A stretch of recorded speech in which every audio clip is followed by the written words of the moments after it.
Assalamualaikum warahmatullahi wabarakatuh. Alhamdulillahirabbil alamin. Shalawatu wassalamu ala nabiyyina Muhammadin wa ala alihi wa ashabihi ajma'in. Amma ba'd. Ma'asyiral muslimin, hadirin salat jamaah salat maghrib dan juga ngaji bersama yang dirahmati Allah Subhanahu wa taala. Pada kesempatan yang mulia ini, kami sebagai pembawa acara akan memberikan susunan acara pada kesempatan malam hari ini. Yang pertama yaitu pembukaan, yang kedua yaitu laporan dari panitia samara, yang ketiga yaitu kaos yang tinggi, dan yang keempat yaitu penutup. Maka menginjak acara yang pertama, marilah kita buka acara pada malam hari ini dengan bacaan basmalah. Bismillahirrahmanirrahim. Acara yang selanjutnya yaitu laporan panitia samara. Yang pertama yaitu total pemasukan dan saldo sampai hari ini sebesar 4.179.000 rupiah. Semoga amal dan juga sedekah dan juga donatur para dermawan, para muslimin dibalas oleh Allah Subhanahu wa taala. Jazakumullahu khairan jazaa. Kemudian pengeluaran hingga saat ini termasuk senai dan juga memperbaiki kipas Masjid Al-Jami total 450.000 rupiah. Jadi saldo akhir sampai hari ini sebesar 3.729.000 rupiah. Kemudian acara yang ketiga yaitu acara inti tausiah dengan tema najis dan cara mensucikannya yang akan disampaikan oleh beliau Al-Ustaz Hafidz Salam Bajul dari Magetan. Waktu dan tempat kami persilakan.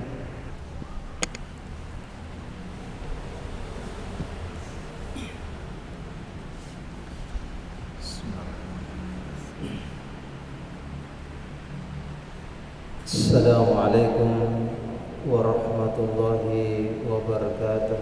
Waalaikumsalam warahmatullahi wabarakatuh. Innal hamdalillah nahmaduhu wa nasta'inuhu wa nastaghfiruh wa na'udzu billahi min shururi anfusina wa sayyiati a'malina. Man yahdihillahu fala mudilla lahu wa man yudlilhu fala hadiya lahu. Asyhadu an la ilaha illallah wahdahu la syarika lahu wa asyhadu anna Muhammadan abduhu wa rasuluhu la nabiyya ba'dah. Yaqulu Allah tabaraka wa ta'ala fil Qur'anil Karim ba'da an a'udzu billahi minasy syaithanir rajim. Ya ayyuhalladzina amanu taqullaha haqqa tuqatih wa la tamutunna illa wa antum muslimun. يا أيها الناس اتقوا ربكم الذي خلقكم من نفس واحدة وخلق منها زوجها وبث منهما رجالا كثيرا ونساء واتقوا الله الذي تساءلون به والأرحام إن الله كان عليكم رقيبا. يا أيها الذين آمنوا اتقوا الله وقولوا قولا سديدا يصلح لكم أعمالكم ويغفر لكم ذنوبكم ومن يطع الله ورسوله فقد فاز فوزا عظيما. اللهم صل وسلم على نبينا محمد صلى الله عليه وسلم وعلى آله وصحبه أجمعين. Ba'du. Jamaah salat maghrib rahimakumullah. Alhamdulillah, segala puji bagi Allah Subhanahu wa taala. Pada kesempatan yang mudah-mudahan ini diberkahi oleh Allah Subhanahu wa taala, kita bisa berkumpul di tempat ini, di masjid ini. Kita sama-sama bertafaqquh fiddin, belajar mengkaji ilmu agama syar'i. Semoga dengan itu Allah Subhanahu wa taala memberikan pemahaman yang baik kepada kita, pemahaman yang sempurna, kemudian kita diberikan kemampuan oleh Allah untuk mengamalkan setiap ilmu yang sudah kita dapatkan. Jamaah salat maghrib rahimakumullah, pada kesempatan ini kita akan mengkaji, membahas tentang 3 macam najis dan cara mensucikannya. Ikhwani fiddin rahimani rahimakumullah. Kalau kita berbicara najis, najis itu secara bahasa adalah ma yustaqdaru walau tahiran kabusaqin wa maniyin wa mukhatib. Ma yustaqdar, sesuatu yang dianggap menjijikkan, itu namanya najis. Semua ataupun sesuatu yang dianggap menjijikkan itu najis. Kenapa ikhwani fiddin rahimani rahimakumullah? Karena sesuatu yang menjijikkan itu, sesuatu yang kotor itu kan tidak mesti najis. Maka di sini disebutkan sesuatu yang dianggap menjijikkan walau tahiran, meskipun itu suci. Semisal apa? Semisal air ludah. Air ludah itu kalau kita kasih sama orang kan ya orangnya nggak seneng. Ya.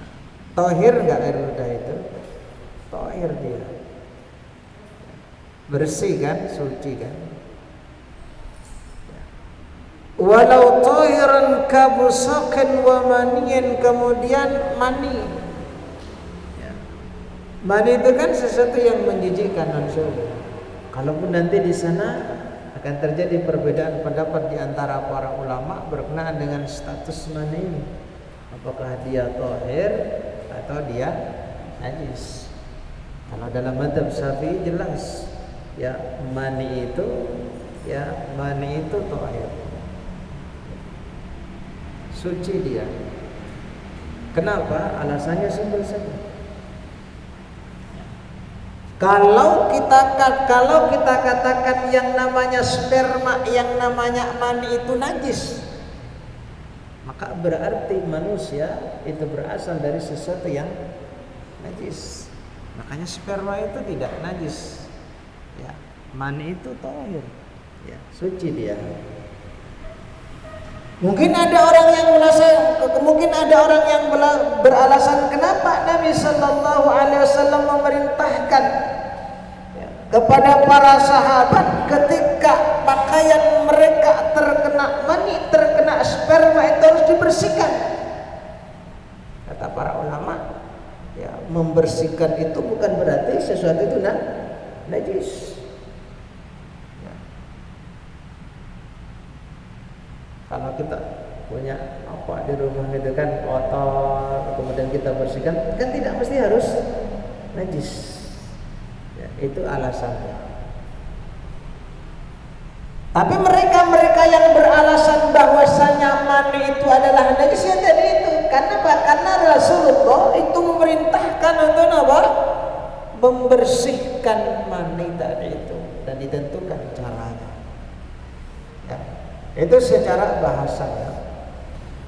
Kemudian secara istilah yang dimaksud dengan najis itu adalah mustaqdarun yamna'u sihhatas shalah. Sesuatu yang dianggap menjijikkan yang dapat mencegah keabsahan salat. Yang mana kalau najis ini, sesuatu yang kotor ini ada pada diri seseorang ketika dia melaksanakan ibadah sholat, kemudian dia tahu dan paham bahwasanya itu adalah najis, maka sholatnya tidak sah. Ada yang dimaksud dengan najis secara istilah.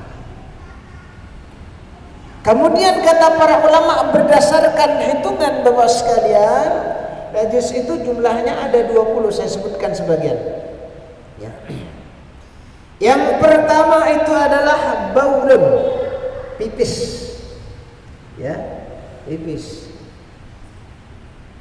Baik itu pipisnya anak kecil yang masih bayi atau umur berapa, yang penting pipis. Itu najis. Ya, tapi nanti cara mensucikannya itu nanti berbeda, nanti kita jelaskan. Air kencing baik itu dari kencingnya manusia, ya, ataupun kencingnya hewan ataupun binatang yang halal dimakan ataupun tidak halal dimakan, dalam mazhab Syafi'i itu najis.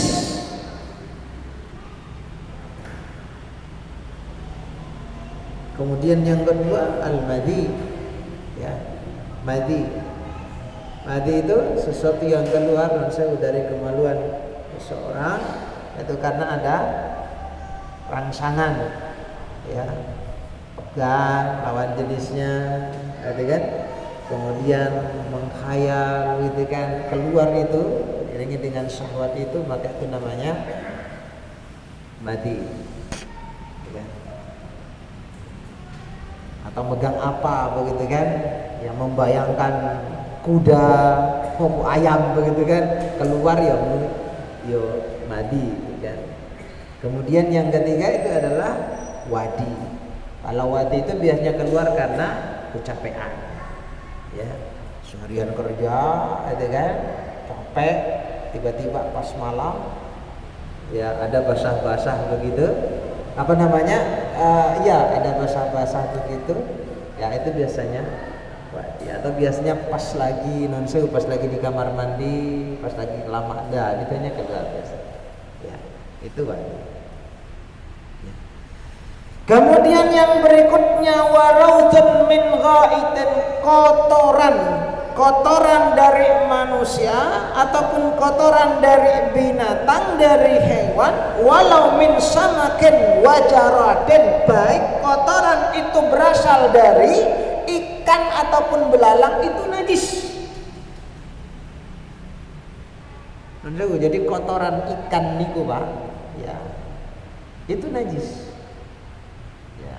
Makanya kan tidak boleh kita langsung makan kecuali dibersihkan terlebih dahulu, kecuali ikan-ikannya itu kecil yang tidak memungkinkan untuk dibersihkan atau ini sulit untuk dibersihkan, tidak apa-apa. Tapi ada ulama yang berpendapat enggak, kotoran ikan itu tidak najis, ya. Alasannya kenapa? Alasannya karena ikan itu kan halal. Ikannya halal, yang mesti kotorannya tidak najis. Kan begitu, ya. Kemudian yang berikutnya adalah kalbun, anjing, saya percepat. Kemudian khinzirun, babi. Wa far'un kullu minhuma ma'a ghairi, anak peranakan dari keduanya, itu juga najis.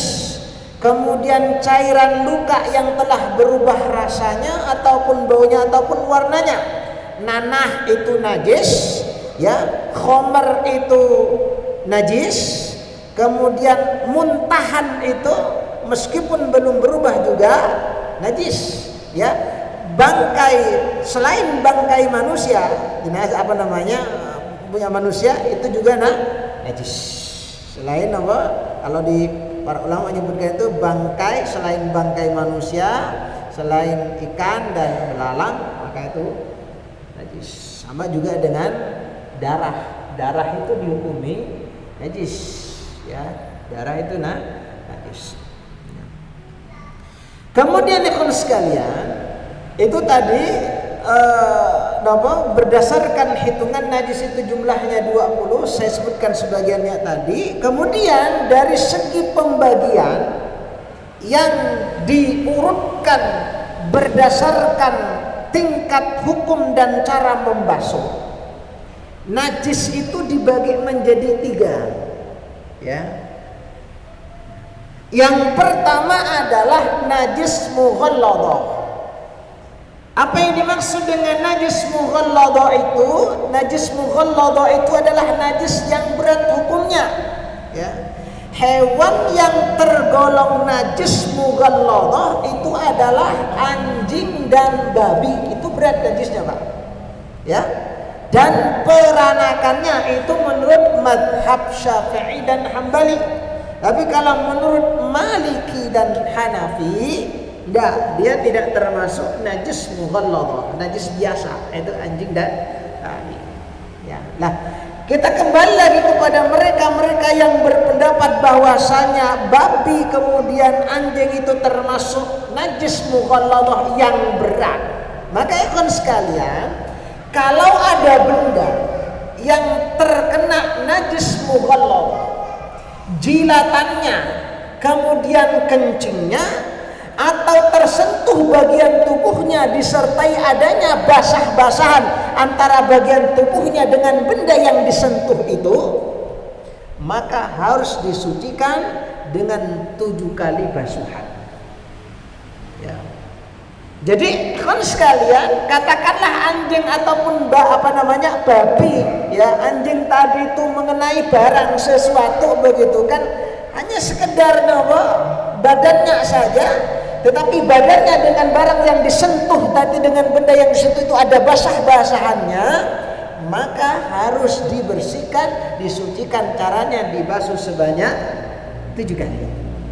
Jilatannya, kencingnya, apa saja begitu kan, 7 basuhan. Ya. Kenapa harus 7 basuhan, ikhwan sekalian? Ini bentuknya ta'abbudi kata para ulama. Yang jelas sudah dari sana. Kenapa tidak 3? Kenapa tidak 4? Ya. Apakah memungkinkan dibasuh 4, 5? Betul kan, bisa nggak kira-kira basuh? Bisa nggak kira-kira bersih? Ya. Kata para ulama, ini sifatnya memang sudah dari sana, ya harus 7. Ya, harus 7. Ya. Bagaimana caranya ikhwan sekalian? Cara membersihkannya itu adalah dihilangkan zatnya terlebih dahulu, baru dicuci 7 kali basuhan. Kan? Jadi zatnya itu dulu itu dihilangkan, kan? Setelah hilang, kan? Baru dibasuh 7 kali. Jadi basuhan yang menghilangkan zat najis meskipun berulang-ulang itu dihitung 1. Kalau zatnya, ya, kalau zat najisnya itu sudah hilang, kan? Bentuknya, baunya dan rasanya itu mungkin, ya, maka setelah itu baru dibasuh 7 kali. Ya, dan sekali lagi kan sekalian, 7 basuhan itu bersifat ta'abbudi, tidak bisa dikurangi, walaupun kita menganggap dibasuh 5 kali itu sudah cukup. Kenapa harus 7 kata para ulama? Karena dia termasuk najis mughalladah. Ya, termasuk najis mughalladah. Apalagi kalau kita berbicara menurut ilmu kedokteran, kan ada banyak kuman dalam air liur anjing itu, Pak.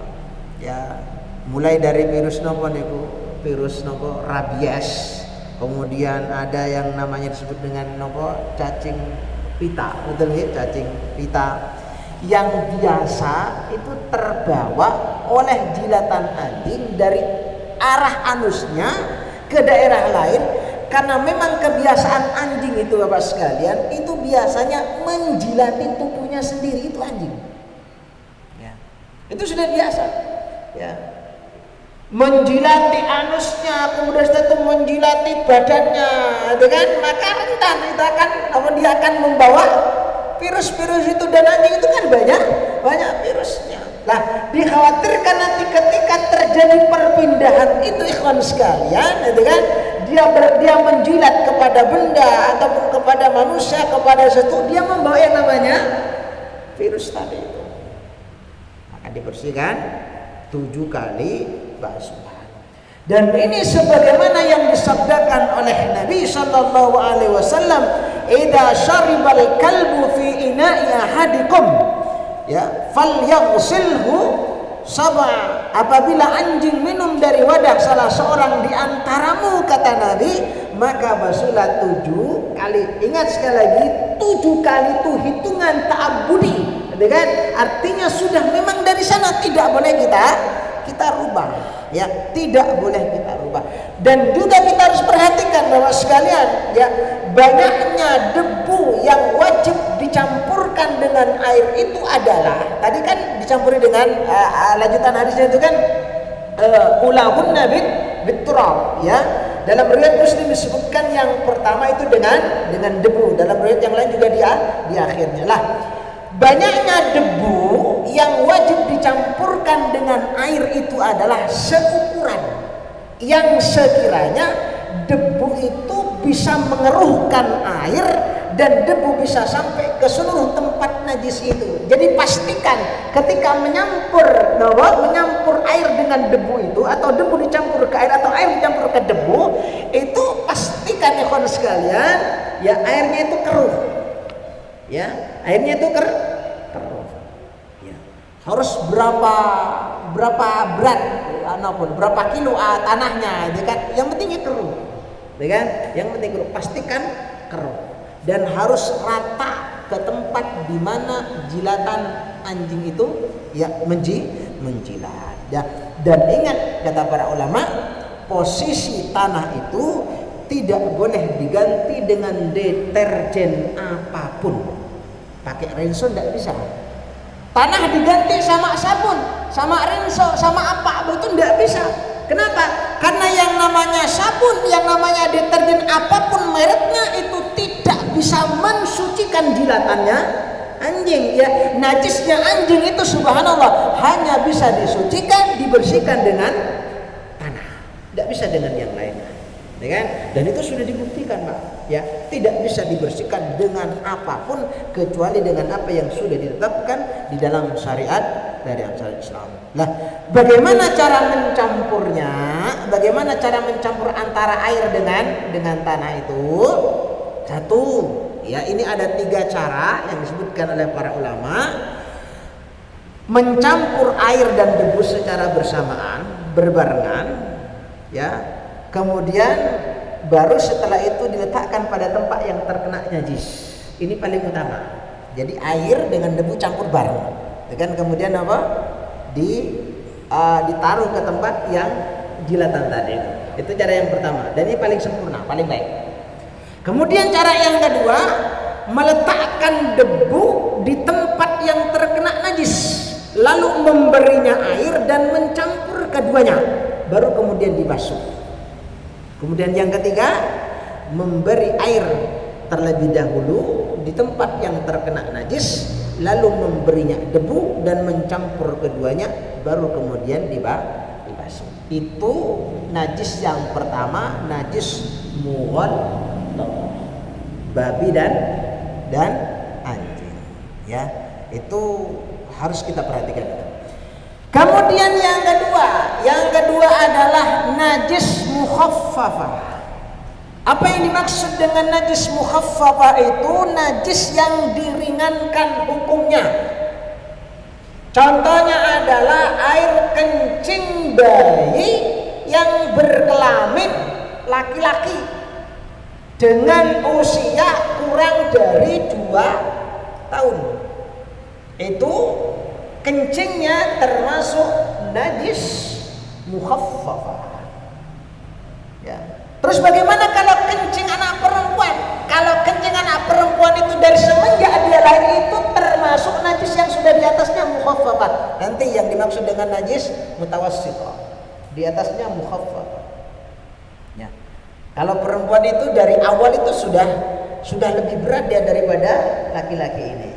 Ya, makanya cara membasuhnya, membersihkannya nanti berbeda. Nah, Bapak sekalian yang dirahmati oleh Allah, ya, benda yang terkena najis, kencing anak laki-laki yang belum makan dan minum kecuali susu dan belum mencapai umur 2 tahun, maka cara mensucikannya dengan diperciki dan dia harus menguasai. Maksudnya menguasai itu air itu harus rata di tempat itu, menguasainya. Maknanya harus rata dan tidak harus mengalir. Yang penting air menguasai air kencing tersebut dan zat najis itu hilang. Ya. Tetapi membasuhnya lebih utama.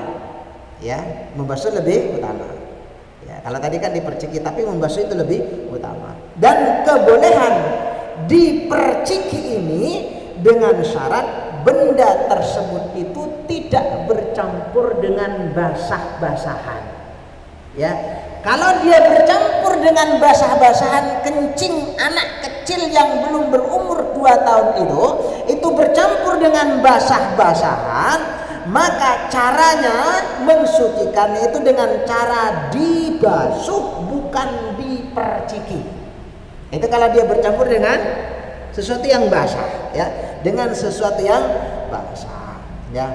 Maka yang harus kita perhatikan juga, Pak sekalian, ya, umpamanya pipis tadi itu, anak kecil tadi itu pipis di kain, maka kain yang terkena kencing itu harus diperas terlebih dahulu, diperas sampai tidak mengalir, kemudian setelah itu baru diperciki. Ya, bukan posisi kain masih basah, di situ masih ada kencingnya, kemudian kita perciki, tidak begitu, ya.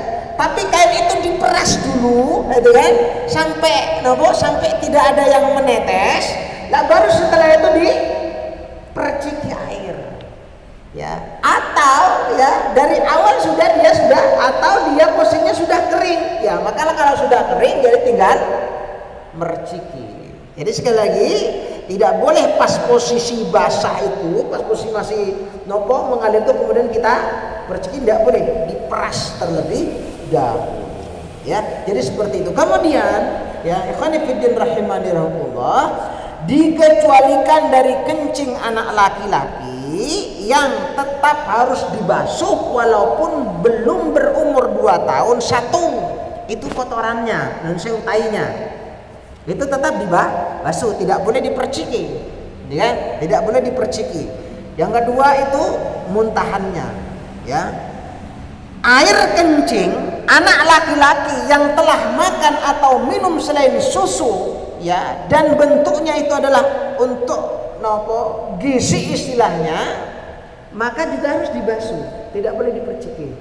Maksudnya begini, jadi kalau ada anak yang belum berumur 2 tahun tetapi dia, ya, makan, ya, sesuatu itu dan sebagai bentuk nutrisi kepada dirinya, maka pipisnya itu bukan diperciki tapi dibasuh, ya. Itu sama, ya, dengan kalau ada anak kecil yang belum berumur 2 tahun kemudian air susu, ketika dia minum air susu ibunya, kan, kemudian diiringi dengan susu formula, itu sama, ya. Maka caranya tidak diperciki tapi dibasuh. Kenapa? Karena formula itu sebagai pengganti makanan, kecuali hanya air semata saja, ya, dicampuri dengan air tok, begitu kan, air saja. Kenapa? Karena itu kan bukan makanan, maka pipisnya itu cukup diperciki, gitu kata para ulama. Ya, tapi kalau dia sudah makan sesuatu, kata apalagi makan pisang, makan apa, itu kan biasanya kan orang-orang tua kita gitu, anaknya itu kan belum berumur 2 tahun itu kan sudah dikasih dikasih apa, gitu kan. Lah ketika dia pipis kena pakaian tadi itu najis, cara mensucikannya adalah dibasuh, bukan diperciki. Itu kan, itu kata para ulama. Ya. Kemudian ikhwan fillah rahimani rahimakumullah, yang berikutnya, ya, najis yang ketiga, yaitu najis mutawassit, ya. Lah kemudian ikhwan sekalian, kita kembali lagi, maksud saya begini. Jadi kalau ada anak kecil yang tadi yang seharusnya umur di bawah 2 tahun itu kan najisnya kan termasuk mukhaffafah, ya najis yang ringan, ya kencingnya. Tetapi kalau dia makan sesuatu, katakanlah sun tadi itu, walaupun dia berumur belum genap 2 tahun, itu dia sudah naik tingkat najisnya, bukan mukhaffafah lagi, tapi dia najis mutawassithah. Ini yang akan kita jelaskan, ya. Jadi kalau bayi yang makan itu yang belum genap 2 tahun, yang seharusnya itu kan najis kan mukhaffafah, tinggal diperciki saja. Tapi karena dia makan sesuatu, maka naik levelnya kepada najis yang ketiga, ya, najis mutawassithah, ya. Apa yang dimaksud dengan najis mutawassithah itu? Najis mutawassithah itu adalah najis yang hukumnya sedang antara mughalladhah dan mukhaffafah. Berarti mutawassithah ini di atas mukhaffafah, ya kan? Jadi kalau urutannya mughalladhah, mutawassithah, kemudian mukhaffafah. Ya, jadi ya, apa yang dimaksud dengan mutawassithah itu antara mughalladhah dan mukhaffafah. Contohnya apa? Contohnya air kencing manusia ataupun kotoran manusia itu mutawassithah. Nanah mutawassithah, ya. Kemudian muntah juga iya. Kotoran hewan itu najis mutawassithah, ya kan? Tapi kalau dalam mazhab yang lain kayak seperti Maliki, kotoran hewan itu bukan najis, ya, bukan najis, ya, tapi dia suci istilahnya, ya kan?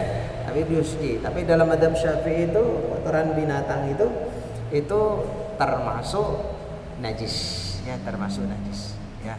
Makanya nek masuk masjid kok nginjak nopo kotoran ayam begitu kan, kemudian sholat pakai itu yo tidak sah sholatnya. Kenapa? Karena termasuk najis. Tapi dalam mazhab yang lain, ya seperti Maliki, kalau tidak keliru saya, itu tidaklah najis. Cuma ya kok kotor belum tentu najis, kan begitu? Ya. Kotoran hewan, kemudian darah haid, minuman keras, bangkai kecuali ikan dan belalang, dan air susu hewan yang diharamkan itu masuk najis mutawassithah, di atas mukhaffafah, kan? Di bawah mughalladhah. Lah, kemudian najis mutawassithah itu dibagi menjadi 2. Ya, dibagi menjadi 2. Yang pertama adalah ainiyah, ya, ainiyah. Najis mutawassithah ainiyah. Apa najis ainiyah itu? Mutawassithah ainiyah itu hiyallati laha launun minal bayadi wassawad wal humrah wa ghairi dzalik, ya. Najis yang masih memiliki warna, ya, seperti putih, kemudian merah dan lain. Jadi najisnya itu dia masih berwarna, gitu kan? Ya kalau kotoran sapi ya warnanya apa, manusia ya warnanya apa, masih berwarna dia, ya. Atau dia berbau, ya, yaitu sesuatu yang dapat diketahui dengan indera pencium, ya, masih ada baunya, ya, ataupun rasa, ya, ini sesuatu yang dapat diketahui dengan indera pengicip seperti manis, pahit dan lain-lain. Jadi yang harus kita perhatikan, najis ainiyah itu adalah ya memiliki warna, kemudian memiliki bau, kemudian memiliki rasa. Itu namanya najis mutawassithah ainiyah yang kelihatan. Jadi kan ainiyah itu kan yo nampak toh, mata kelihatan, gitu kan? Lah, bagaimana cara mensucikannya? Bapak sekalian yang dirahmati oleh Allah, yaitu dengan cara menghilangkan warna najis tadi itu, kemudian menghilangkan baunya, menghilangkan rasanya. Itu cara membersihkannya. Kecuali kita mengalami kesulitan, maka dianggap suci, ya. Jadi ikhwan sekalian, bentuknya harus dihilangkan, ya. Kemudian rasanya tidak ada, baunya tidak ada. Itu cara membersihkannya. Caranya dengan apa? Dengan cara, kalau bahasanya itu mengerok, gitu kan? Atau menggosok sebanyak 3 kali. Katakanlah haid ya cara membersihkannya apa? Dikerok terlebih dahulu, dikerik terlebih dahulu, kemudian apa? Dikasih air. Kemudian juga kotoran manusia, kotoran hewan, kena baju, kena pakaian ya dikerok dulu 3 kali, gitu kan? Ya sebanyak 3 kali, kemudian dikasih air. Sama juga dengan karpet, terkena dia pipis, ya dengan caranya dikerok, dikerik itu, ya kalau artinya dihilangkan, gitu kan? Dihilangkan.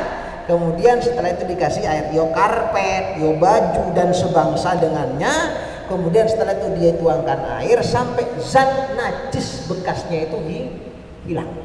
Itu caranya. Ya. Itu caranya. Ya. Dan syaratnya ya, dan ini kita perhatikan, dan syaratnya ketika kita membersihkan najis mutawassithah ini adalah dengan cara menuangkan atau mendatangkan air di atas tempat yang terkena najis itu. Kalau kita mencelupkan barang sesuatu yang terkena najis itu ke air, maka itu tidak dianggap suci. Kita ambil contoh, baju terkena najis. Bagaimana cara membersihkannya? Datangkan air, kata para ulama. Ini saya baca dalam kitab Fathul Qorib, ya, disebutkan seperti itu. Ya. Datangkan air ke baju itu, ini bahasanya disiram, gitu kan? Disiram. Ya, itu baru. Ya. Bagaimana kalau kita mencelupkan air? Kemudian bagaimana kalau kita mencelupkan baju tadi, pakaian tadi itu ke air, begitu kan? Maka tidak boleh. Itu tidak dianggap suci. Gitu kan? Jadi datangkan air, ya, hadirkan air, bukan dicelupkan, maka belum dianggap suci kecuali air yang ada di dalam wadah itu sudah melebihi 2 kullah, baru boleh kita celupkan. 2 kullah itu kata para ulama memang terjadi perbedaan pendapat, ya, pendapat yang lebih populer itu 270 liter itu sudah 2 kullah, ya. Kalau air yang ada di dalam ember itu sudah 270 liter, kan, maka kita boleh mencelupkan baju ke ember itu. Tapi kalau belum 270 liter, maka tidak boleh dicelupkan. Kalau dicelupkan berarti tidak suci, karena tidak mensucikan. Kenapa? Karena kurang dari 2 kullah. Kalau sudah 2 kullah, boleh, ya. Boleh dicelupkan itu boleh. Lalu bagaimana ketika dicelupkan nanti terjadi perubahan? Nah, kalau terjadi perubahan walaupun 2 kullah ya berarti tetap dianggap najis. Ya, dicelupkan kok kuning gitu kan? Itu kan rasanya gimana? Ya najis lah gitu kan? Ya maka dianggap najis. Gitu kan? Dianggap najis. Ya. Lah, kenapa ikhwan fillah rahimani rahimakumullah? Kalau belum genap 270 liter itu kok belum bisa, tidak boleh dicelupkan, ya, karena kalau air itu sebagaimana yang sudah kita jelaskan pada bulan kemarin, kalau air itu terkena najis dan airnya itu belum 2 kullah dan terkena najis dia, air itu berubah ataupun tidak berubah, maka dia dianggap najis. Itu alasannya, ya. Ya, jadi kalau mencelupkan ini kan katakanlah baju ada najisnya, ya, dan belum 270 liter, kan?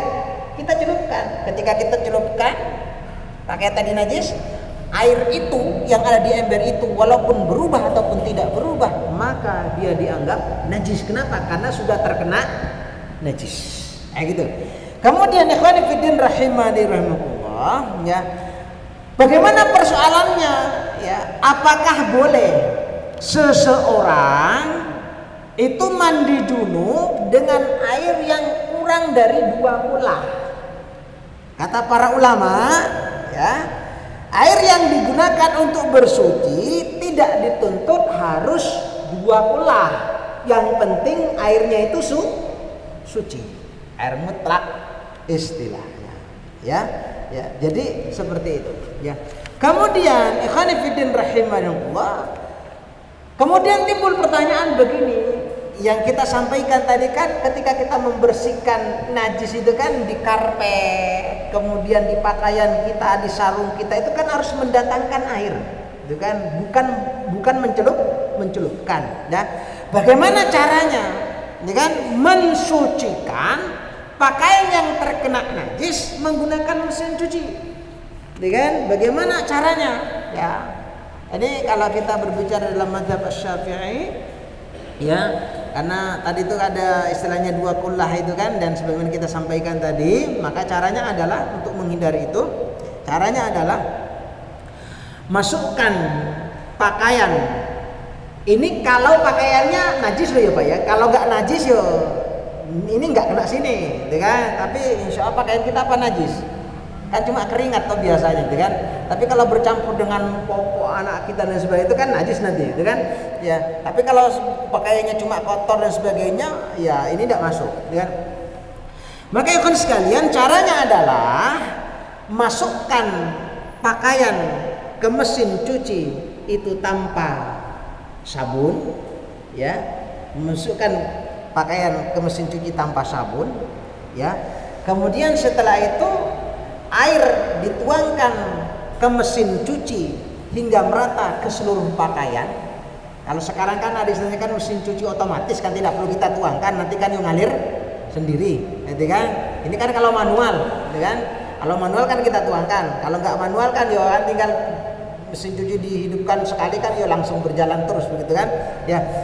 Maka caranya adalah masukkan pakaian ke mesin cuci itu, ya itu tanpa ada sabunnya terlebih dahulu, ya.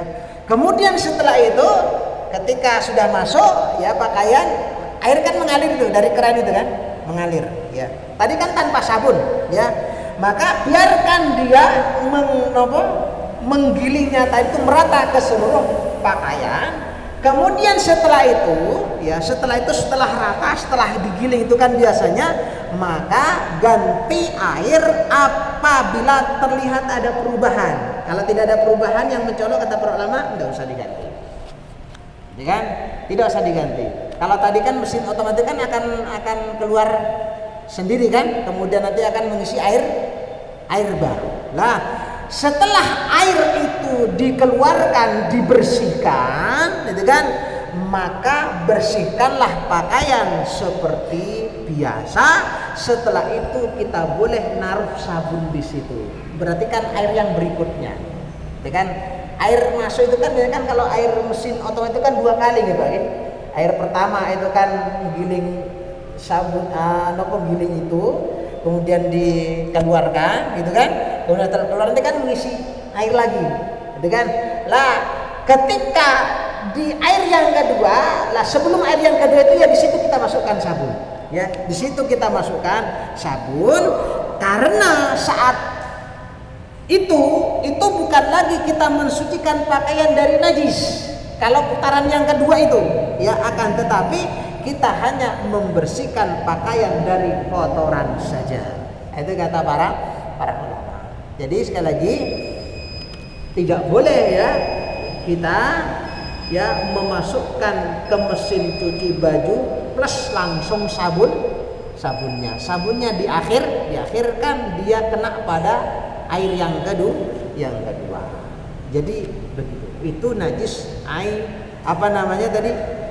airnya, cara mensucikannya. Lanjut nopo? Isya dulu gitu. Kita isya dulu, kita cukupkan dulu, nanti kita lanjutkan sedikit karena tinggal satu pembahasan, mudah-mudahan bisa memberikan manfaat. Yang kedua, ya, mutawassithah yang kedua, najis mutawassithah yang kedua itu adalah hukmiyah.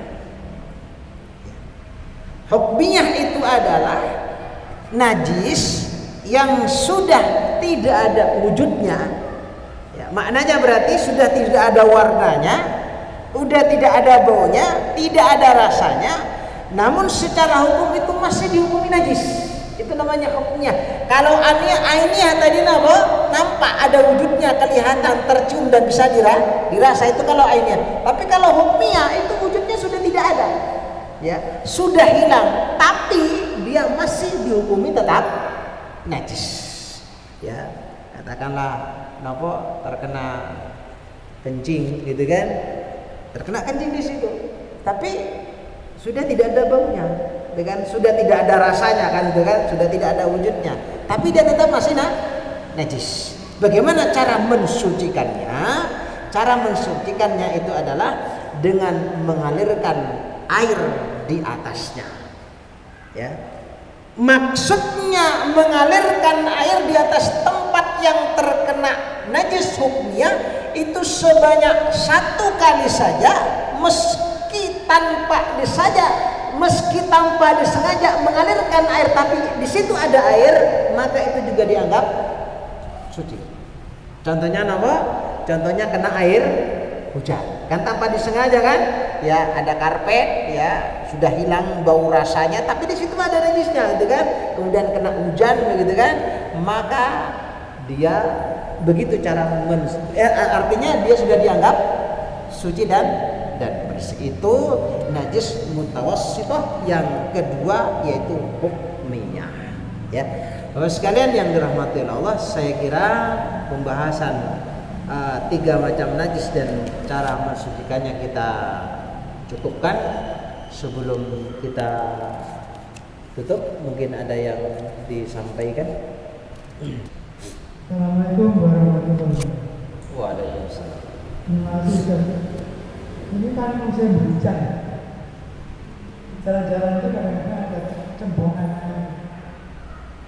Kita kadang-kadang kalau simpangan itu lalu kebejong, lalu kecipratan. Kita tahu air yang nyembong tadi itu kan warnanya tidak jernih, jadi semacam seperti ada warna tanah. Itu bagaimana kalau kecipratan atau kebejong air cembongan hujan itu? Iya. Terima kasih. Assalamualaikum warahmatullahi wabarakatuh. Jadi katakanlah air yang ada di jalanan, itu lobangan-lobangan, atau lebih anunya katakanlah di sawah lah, gitu kan, ada turun hujan. Dalam mazhab Syafi'i itu tidak najis. Jadi air itu, air hujan yang ada di sawah itu, walaupun dia itu agak merah dan statusnya belum berubah, dia masih air sebenarnya. Katakanlah air di sawah niku bolehkah dipakai berwudu? Dalam mazhab Syafi'i itu boleh. Kenapa? Karena statusnya masih air, walaupun agak merah-merah. Itu dalam mazhab Syafi'i. Ya, jadi kalau terkena air di jalan cipratan begitu, itu dimaafkan dan itu bukan najis. Allah a'lam. Jadi begitu. Mungkin ada lagi. Izin monggo ada yang bertanya lagi. Assalamualaikum warahmatullahi wabarakatuh. Mohon maaf, saya tanya, kalau kita bisa memasuki rumah baru itu ya misalnya kontrak sama betul, haji mana pemilik nama itu memelihara anjing, apakah rumah baru itu kita bersihkan sesuai saja yang disampaikan tadi, bahkan paling tidak lantai dengan dindingnya? Iya. Persoalannya kalau rumah itu dijilat semuanya repot juga ya cara membersihkannya. Lah kita kan nggak ngerti toh mana yang dijilat, ngerti nggak mana-mana yang dijilat? Nah, kemungkinan yang tidak tahu, tapi kita selalu juga ya karakter anjing itu menjilat-jilat, kemungkinan ya lantai itu juga terjilat oleh anjing. Iya. Jadi begini, kalau kita berbicara hukum fikih itu bukan kira-kira, tapi pasti. Dijilat enggak kan gitu kan? Kalau dijilat ya dibersihkan. Kalau main kira-kira jangan. Hukum fikih itu hukum pasti. Jadi begitu. Jadi ada anjing kok di sini itu kan, mesti jilat. Ya bener nggak jilat kan begitu kan, harus jelas dulu itu kan. Nggak boleh main main kira-kira, nggak boleh. Gitu kan. Persoalannya kalau dijilat semuanya repot. Wallahu a'lam. Maka dipastikan dulu itu kan, dijilat enggak kan begitu kan. Kalau dijilat dibersihkan. Kalau main kira-kira jangan. Kalau memastikan ya kita tanya yang pemilik lama tentunya.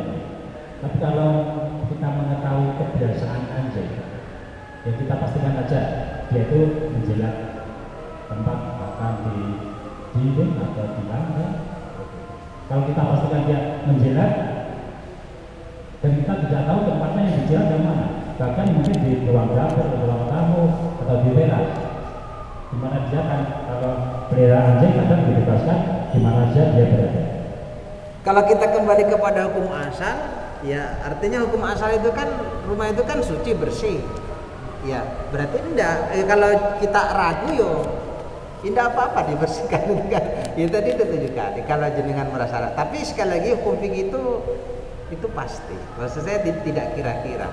Jadi kalau jenengan mau mencucinya juga tidak masalah sebenarnya. Allah a'lam. Begitu mungkin. Assalamualaikum warahmatullahi wabarakatuh. Bagi yang tadi masuk ada yang seperti halnya perilaku anjing. Jadi anjing itu yang seperti kita sampaikan tadi menjilati bagian tubuhnya mulai di Anusnya. itu kan sedikit banyak kan kucing hampir sama. Jadi bagaimana apakah ada kucingnya tentang hewan tersebut? Gimana? Kurang Pak. Kucing. Apakah dia kan perilakunya hampir sama seperti anjing tidak menjilati orang dan lain, itu termasuk najis atau tidak? Oh enggak, kalau kucing itu tidak najis Pak. Tidak najis ya. Kucing itu tidak najis ya, karena pada zaman Nabi kucing itu sudah biasa masuk keluar masjid itu sudah biasa. Kucing itu tidak najis. Jadi jilatannya tidak najis, bahkan disebutkan dalam kitab-kitab fikih ketika kucing itu minum air itu kan, maka sisanya boleh dipakai untuk berwudu, maka dia tidak najis. Kucing tidak najis, liurnya tidak najis. Tapi walaupun tidak najis, tidak boleh kita makan. Tidak boleh kita makan kucing. Masih banyak yang lain. Gitu. Cukup Pak, ada lagi mungkin. Nanti itu ada. Afdal kata kemarin saya tidak kan kalau menyimpan madu bisa Menyimpan? di botol yang kaca, jadi gede. Pripun. Menyimpan madu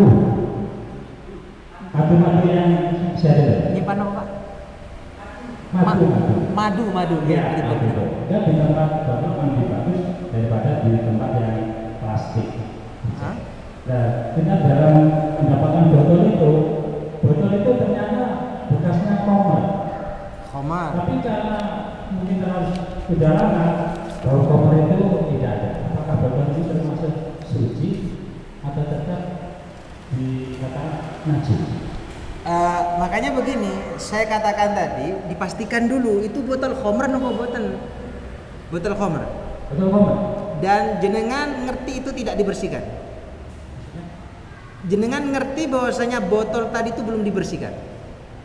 Kalau botol jelas kelihatan ya, itu botolnya Hansen, komer itu jelas. Tapi ya karena sama bahannya mungkin abelnya sudah dihilangkan, saya mengatakan itu botolnya komer karena sudah lama dibau, sudah nggak bau baunya komer itu. Cuma dia kotor dibersihkan aja. Dan masalah kita bau itu apa? Botol ini sudah dianggap suci, tidak najis.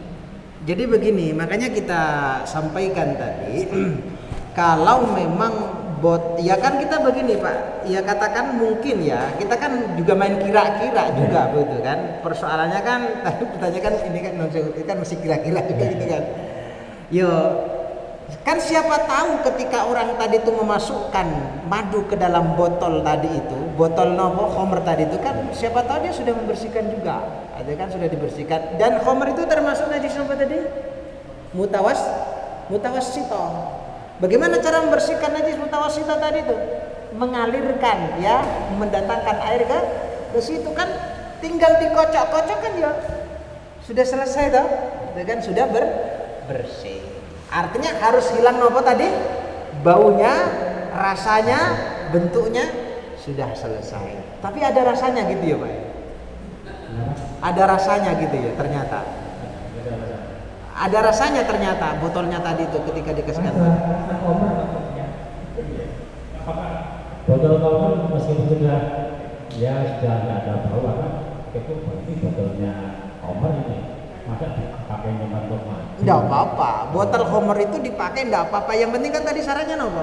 Sudah tadi ya. Dibersihkan, bau rasanya enggak ada, itu kan termasuk najis mutawassito, itu kan najis pertengahan. Caranya tinggal bersihkan saja, selesai. Walaupun dia botolnya homer ya enggak masalah kan gitu kan, tidak masalah. Yang penting kan sudah disucikan, dibersihkan. Jadi begitu. Cukup Pak mungkin nggih? Cukup ya. Memang kalau kajian fikih itu memang banyak pertanyaan, tidak apa-apa. Sesuatu yang sangat biasa. Ya. Ini nonsewu, kita baru berbicara di satu mazhab saja. Itu belum ke yang lain-lainnya. Kalau ke yang lainnya ya lebih menit lagi lebih lebih luas lah. Mudah-mudahan bisa berikan manfaat. Wabillahi taufiq wal hidayah. Wassalamualaikum warahmatullahi wabarakatuh. Waalaikumsalam warahmatullahi wabarakatuh. Maka saya ya mudah-mudahan saja kajian bagi pengusaha ini berharga dan baju-bajunya ada najisnya. Makanya bagi yang pengguna laundry sebaiknya untuk pakaian yang kena najis ya jangan dilaundrykan, dicuci sendiri sebaiknya. Untuk baju-baju atau pakaian yang tidak kena najis tidak apa-apa dilaundrykan. Alhamdulillah, sebelum kami tutup, kami mohon nanti setelah sholat isya dan sholat sunnah hidangan di serambi selatan masjid, mari kita nikmati bersama dan memasuki acara yang terakhir. Marilah acara